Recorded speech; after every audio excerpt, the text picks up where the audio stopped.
June 2 నాడు ముఖ్యమంత్రిగా పదవీ బాధ్యతలు చేపట్టిన తర్వాత వారి మొట్టమొదటి అధికారిక పర్యటన జిల్లాలలో ఉమ్మడి కరీంనగర్ జిల్లాతోనే ప్రారంభమైంది.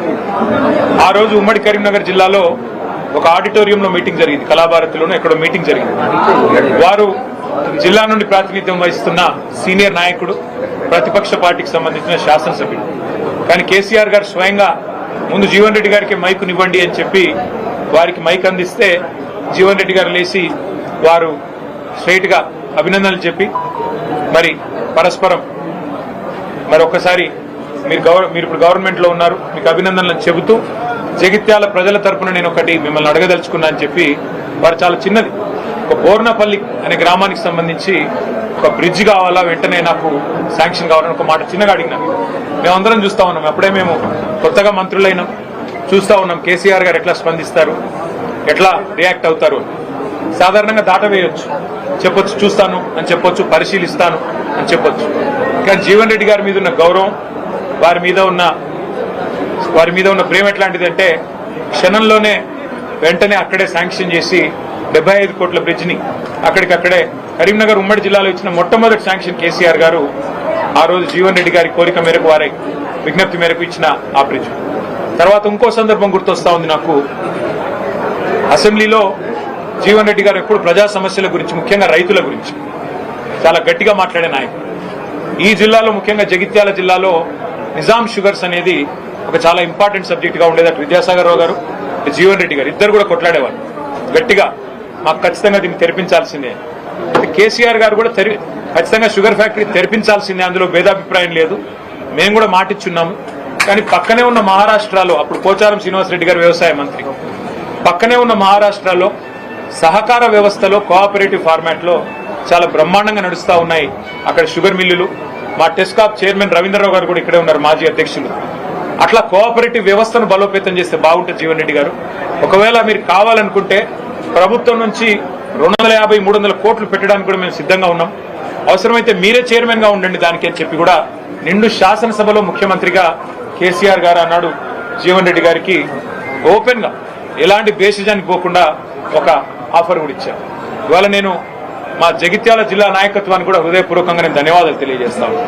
ఎందుకంటే ఇటు మా విద్యాసాగర్ రావు గారు జిల్లా పార్టీ ప్రెసిడెంట్ గారు కానీ, అట్లాగే ఎల్ రమణ గారు మాజీ మంత్రి గారు కానీ, మా చెల్లెలు మాజీ జిల్లా పరిషత్ చైర్పర్సన్ శ్రీమతి దావా వసంత గారు కానీ, వారందరూ కూడా జీవన్ రెడ్డి గారిని జగిత్యాలలో మనం ఆహ్వానించినట్టయితే, వారి ఇంటికి పోయి ఆహ్వానించినట్టయితే బాగుంటది అంటే వారు ఒక క్షణం కూడా సంకోచించకుండా వారు చెప్పిన మాట ఏమంటే, నాకు అన్నా పార్టీ బలోపేతానికి, పార్టీ తిరిగి అధికారంలోకి రావడానికి, కేసీఆర్ గారు ముఖ్యమంత్రి కావడానికి తప్పకుండా మనందరం కృషి చేయాల్సిందే. అందులో భాగంగా జీవన్ రెడ్డి గారి చేరిక అనేది మనకు చాలా చాలా లాభం జరుగుతుంది. వారిని మీరు తప్పకుండా రండి, ఆహ్వానించండి, మేమందరం కూడా మీకు వెల్కమ్ చెప్తామని చెప్పి వాళ్ళు అన్ని సాధారణంగా ఏర్పాట్లు కూడా వారు చేశారు. వారికి కూడా నా అభినందన.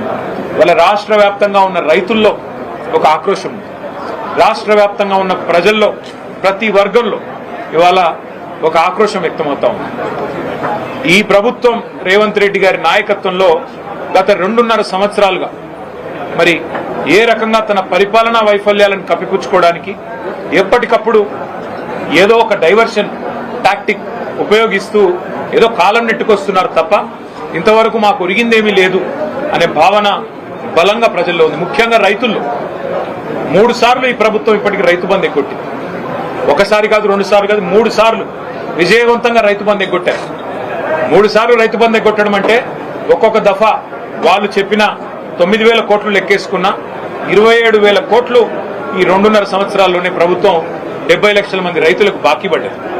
27,000 కోట్లు ఎగ్గొట్టి 20,000 కోట్ల రుణమాఫీ చేసినా అని చెప్పి రేవంత్ రెడ్డి గారు ఏదైతే రైతులను మభ్యపెట్టే ప్రయత్నం చేస్తున్నారో రైతులు ఆవేదనతో ఉన్నారు. అట్లాగే రాష్ట్ర వ్యాప్తంగా ఉన్న మహిళలు నిన్న రేవంత్ రెడ్డి గారు మాట్లాడిన మాట కూడా చూస్తున్నారు.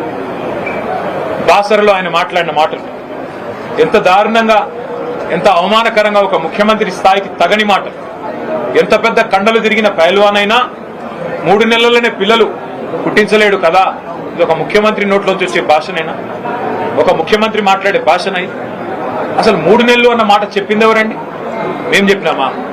ప్రజలు అడిగారా? మీరే కదా సంతకాలు పెట్టింది, మీరే కదా రేవంత్ రెడ్డి గారు పిసిసి అధ్యక్షుడిగా, మీ బట్టి విక్రమార్క గారు సిఎల్పి లీడర్ గా 100 రోజుల్లోనే 6 గ్యారంటీలు అమలు చేస్తామని నొక్కి చెప్పింది మీరు, గ్యారంటీ కార్డులు ఇచ్చింది మీరు, ఆర్థిక పరిస్థితి మొత్తం మాకు తెలుసు అని చెప్పి ఉదరగొట్టింది మీరు. ఇవాళ ఏ ఒక్క హామీ అమలు చేయకుండా ఈ అపసవ్యపు మాటలు మాట్లాడుతున్నది మీరు. పెద్దలు జీవన్ రెడ్డి గారు లాంటి నికార్సైన కాంగ్రెస్ నాయకులను అవమానించి వారి ఆత్మగౌరవాన్ని దెబ్బతీస్తున్నది మీరు.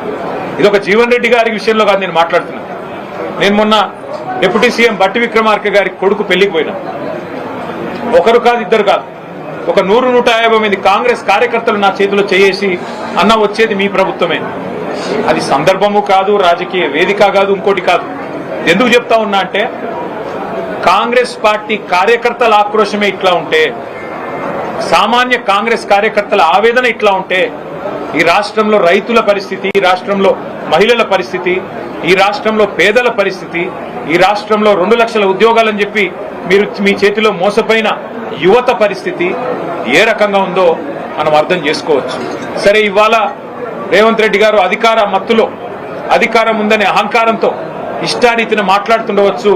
పెద్దలను కూడా కేసీఆర్ గారు అయితేనేమి, మరి తెలంగాణ కోసం గట్టిగా, కాంగ్రెస్ పార్టీ కోసం గట్టిగా కొట్లాడిన పెద్దల్ని కూడా అవమానించే తీరులో మాట్లాడుతుండవచ్చు.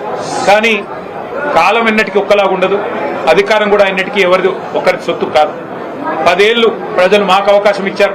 ఇవాళ 5 ఏళ్లు కాంగ్రెస్ పార్టీకి, రేవంత్ రెడ్డి గారికి ప్రజలు అవకాశం ఇచ్చినారు. మాకైతే సంపూర్ణమైన విశ్వాసం ఉంది.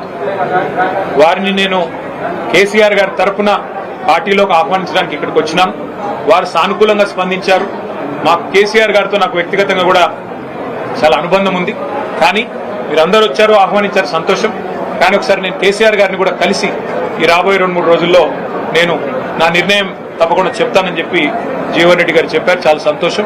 నేను వారిని కోరేది ఒకటే, ఈ రాష్ట్రంలో రైతులు, ఈ రాష్ట్రంలో పేదలు తిరిగి వారి మొహంలో చిరునవ్వు రావాలి అంటే కేసీఆర్ గారు ముఖ్యమంత్రి కావాల్సిందే.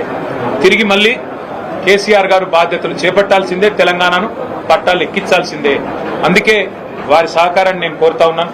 మా సహచరులందరం కూడా కలిసి వచ్చి వారిని ఇవాళ ఉమ్మడి కరీంనగర్ జిల్లా, అట్లాగే ఉమ్మడి నిజామాబాద్ జిల్లాకు సంబంధించిన ముఖ్య నాయకులందరం కూడా వచ్చి వారిని సాదరంగా ఆహ్వానించాము. వారు పెద్దలు కేసీఆర్ గారితో కలిసిన తర్వాత మిగతా అన్ని విషయాలు కూడా ప్రజాహితాన్ని దృష్టిలో పెట్టుకొని, అల్టిమేట్ గా ఈ రాష్ట్ర భవిష్యత్తును దృష్టిలో పెట్టుకొని, తప్పకుండా జగిత్యాల జిల్లా ప్రయోజనాలు కూడా దృష్టిలో పెట్టుకొని వారు నిర్ణయం తీసుకుంటారని చెప్పి నేను ఆశిస్తా ఉన్నాను.